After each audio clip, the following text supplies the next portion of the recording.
Hello, you're watching the news bulletin broadcast from Hanoi. I'm Hồng Nhung with the latest news about Vietnam. Prime Minister hands over appointment decision to Vietnam News Agency General Director. Vietnamese students gain foothold in Australia.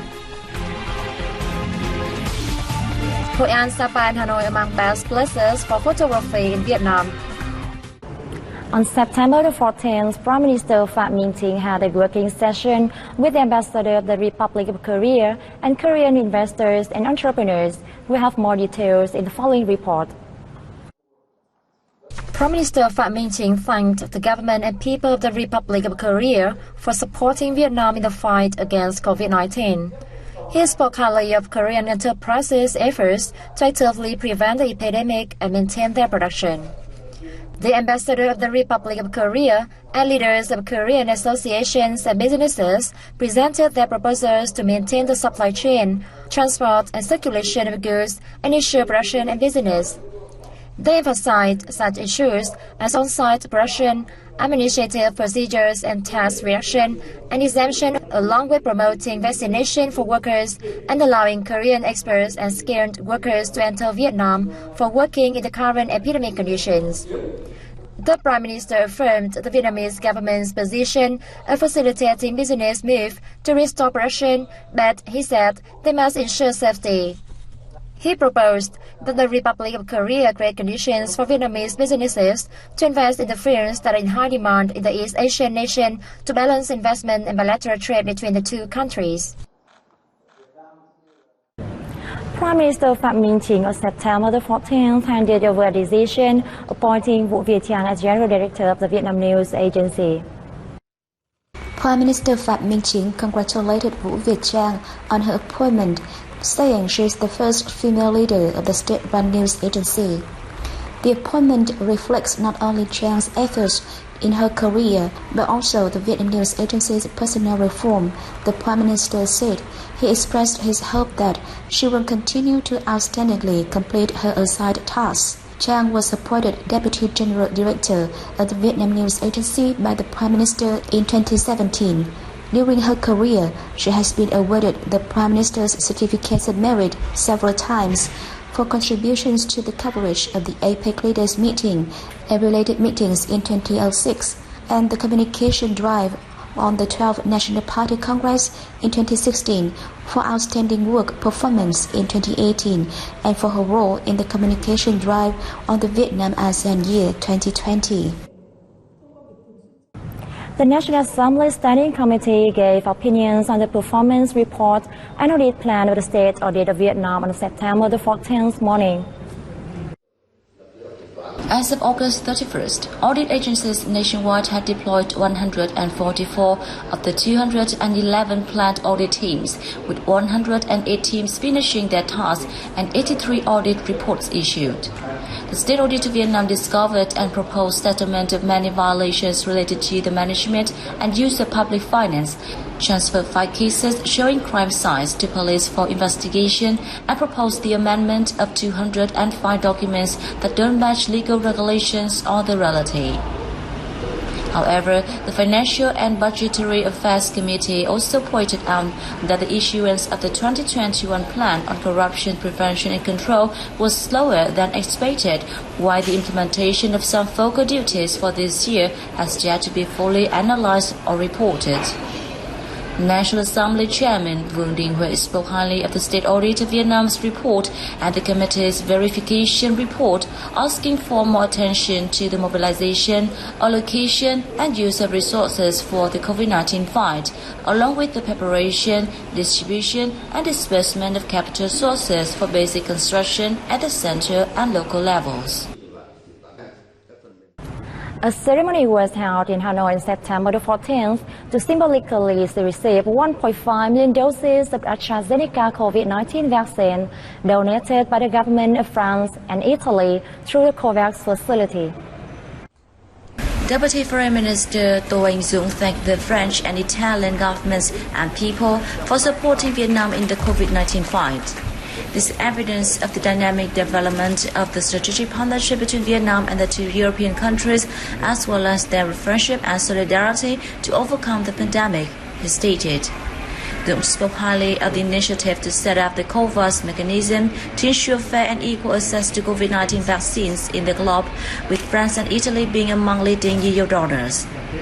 On behalf of the COVAX mechanism, Dr. Ki Dong Park, World Health Organization representative in Vietnam, thanked France and Italy for providing the vaccine to Vietnam through COVAX, noting that so far, Vietnam has received 11.7 million of COVID-19 vaccine doses by the mechanism. So far, France and Italy have been the leading providers of COVID-19 vaccines to Vietnam among EU countries.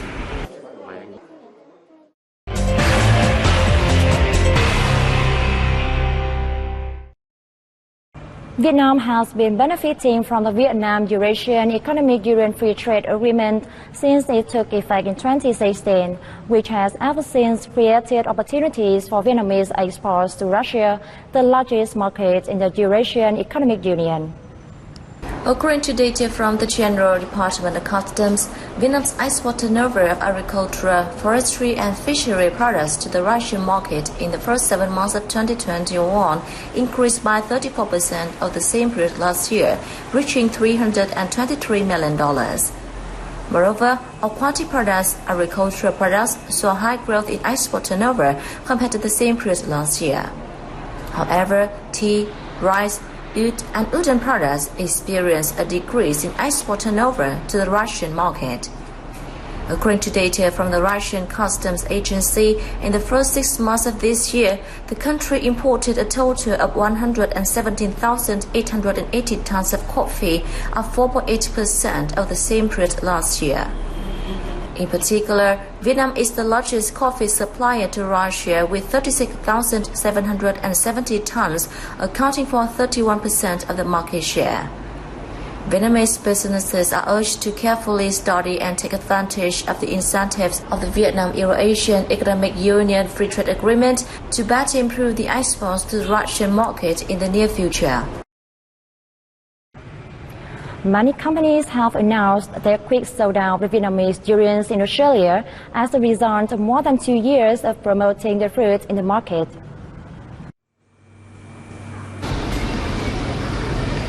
Australian-based Battle also said it sold 7 tons of frozen RI6 durians from Vietnam just hours after the completion of customs clearance. Another importer, Udam Australia, also posted a successful distribution of 80 tons of frozen durians, with the company soon receiving 49 more tons. The company unveiled its plan to intensify investment in its production facility in Vietnam for an export of up to hundreds of tons per year. In the past, Thai and Malaysian durians used to dominate the Australian market. The Vietnamese fruit have to date gained its foothold with a host of brands available including Asian produce, Vin Annie, Basil and Udam. According to the Vietnam Trade Office in Australia, the agency began its market survey and building a promotion strategy for Vietnamese durians in 2019, helping the products gain a strong competitiveness. The promotion followed a close process toward final goal of building an outstanding trademark. More trademark development activities, particularly advertising, will be launched in the coming time, according to the agency.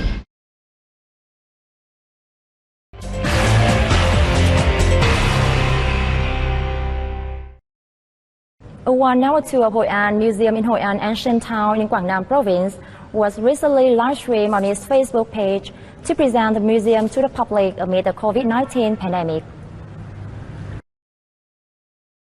The first virtual tour with the themed rice meal, an object display at the Hoi An Museum of Folk Culture, was live-streamed on August 28th and attracted a large number of viewers. As scheduled, a virtual tour will be held monthly with different themes at different museums in Hoi An. One of those, the Hoi An Museum Folk Culture, displays more than 450 original objects on themes regarding local daily life. Local museums have been forced to close due to COVID-19. Virtual tours like these give the public the chance to learn about the museums and their various exhibits as the pandemic continues. Hanoi has become a member of UNESCO's network of creative cities, Over recent years, thanks to its rich cultural tradition, Vietnam's capital has become an incubator of initiatives and creative spaces. Among them is the Temple of Literature, which has organized new activities so that its cultural values are better conveyed to visitors. This exhibition took place at the Temple of Literature in November 2020 with a diversity of forms of expression along with modern display in an open space at the site. The exhibition was like a picture scroll taking visitors back to a time more than 6 centuries before. Via creative arrangement, the exhibition helped visitors gain a deeper insight into the life and education of Chu Van An, an ancestor of Vietnamese Confucians. In early 2021, for the first time, 60 works by students from Arts and Architecture universities in Hanoi submitted to the Sketching the Temple of Literature competition were displayed at the site. This have turned the temple into a creative space with meaningful, attractive, and appealing cultural activities, contributing to the conservation and promotion of the relic's values and encouraging the city's students to learn more about the temple and the capital's other cultural heritages. We hope that the temples of literatures will not only be a place for people to visit and offer incense, but also a space to inspire creativity.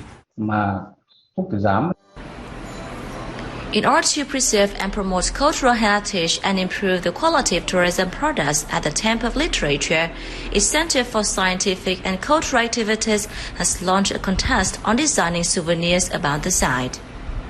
Souvenir and gift designs that symbolize the Temple of Literature should possess creative and artistic values and be made from environmentally friendly and suitable materials. We seek to promote many different channels to reach more visitors, such as YouTube, Facebook, and Telegram. The Temple of Literature is currently undergoing project to restore the Phuong Dinh building and Kim Chiu Islet in Van Lake. Preserving and promoting the value of Van Lake will contribute greatly to the protection of the Temple Literature as a whole. The project not only contributes to regaining lost values, but also to creating more cultural and artistic spaces to promote the value of the site. According to a representative from the UNESCO office in Vietnam, the Temple Literature can be promoted as a creative educational space, a playground for young people to show their talent, to build the site into a cultural rendezvous point.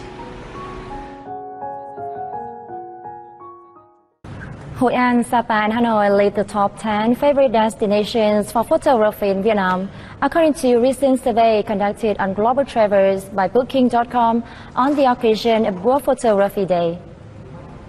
The ancient city of Hội An in the central province of Quảng Nam, with its signature yellow walls and centuries-old houses, was voted as the best place for photography in the Southeast Asian country. It was followed by Sapa Township with majestic mountains and amazing rice terraces, and the capital city of Hanoi with its bustling old quarter. Hạ Long Bay, with thousands of towering limestone pillars topped by rainforests, came in fourth, while Ho Chi Minh City, famed for its colonial French heritages, ranked fifth. Other names in the list were Đà Lạt, Ninh Bình, Đà Nẵng, Mũi Né, and Huế.